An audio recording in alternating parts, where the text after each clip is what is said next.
Growing up as an African-American female, sometimes I was told that I was too pretty to be a black girl.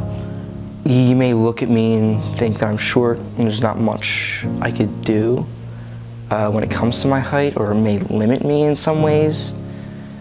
But when you get to know me or get to know anybody else who's also short, we can do a lot of other things the same too. Choose my identifier because I think people are stereotyped by physical appearance, and I think that's very wrong.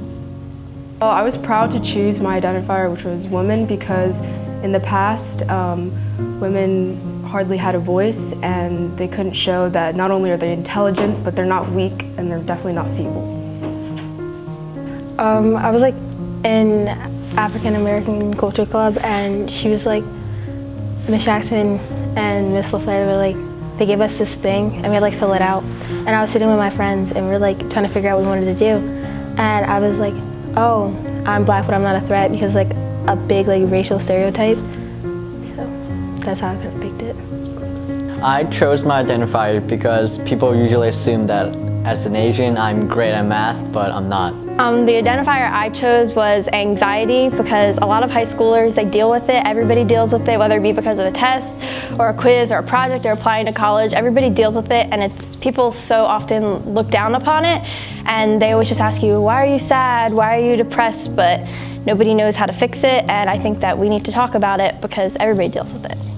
I identify as an American, and for me is something I have pride in. But especially around the world, it isn't seen as a prideful thing. It's seen as more of a negative thing, especially in the racism aspect. Especially in American politics and society, the world sees a lot of racism and discrimination, and it causes people to view Americans as racist, which is highly untrue. And most Americans aren't. Obviously, there are examples shown that they are, but most aren't.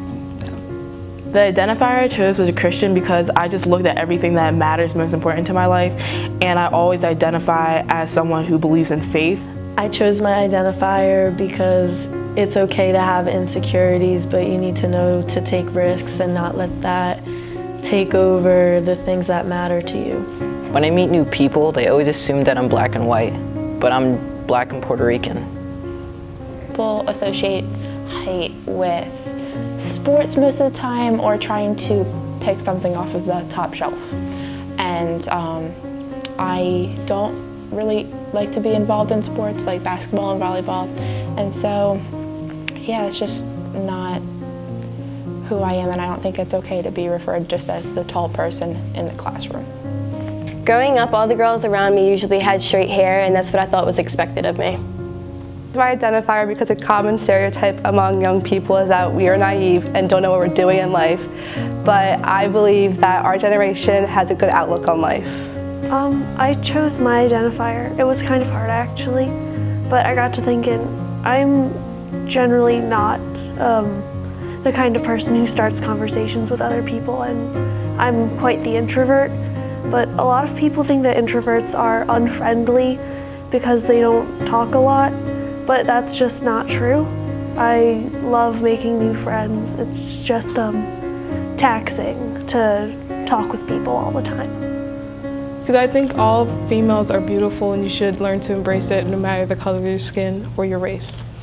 I think this project was important to participate in because it started a conversation between the students of Washington Township High School. It opens up a conversation in the school, and it helps break stereotypes that society gives us and labels given.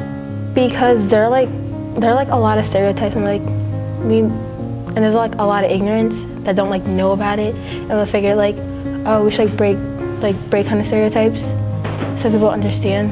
The project is important because many times people will usually judge someone else by their superficial surface, and they don't really get to know the person deep inside. Stereotypes aren't really a good thing to go by. Don't make your opinion of someone based off what you see. Actually get to know them and know who they are for who they are. This campaign is important because we're having the conversation that no one else wants to have. People are so ignorant to the topic, and once we talk about it, we can change the stereotypes and make it better. People always have misconceptions about groups of people that they might not know or might not understand, and there's a large stigma around that Christians dislike a certain group of people based on their choices, which is false. So I really wanted to shed light on how stereotypes in general are usually false. Stereotypes have been around for a very long time, and I think people need to just look into people's inside instead of just what's on the outside. I thought this project was important to participate in because I feel like everyone should embrace who they are. I think it is extremely important to participate in this thing because most people are given stereotypes and they need to be able to be aware of them. Also be aware that not everybody fits those stereotypes. Most of the time they don't. Yeah. I feel like this was important because it is necessary to raise awareness that stereotypes are just false accusations of who you are and what you can or cannot be. Now, first thing that came to mind was that I'm short, and that was something I used to be self-conscious about. And I feel that short people tend to be looked down upon because average height for a male in the US is 5'8", and I'm 5'3", so that's how I thought of that. This project was important to participate in because I wanted to let people know that they're not alone when they feel this way and to not be afraid to stand up.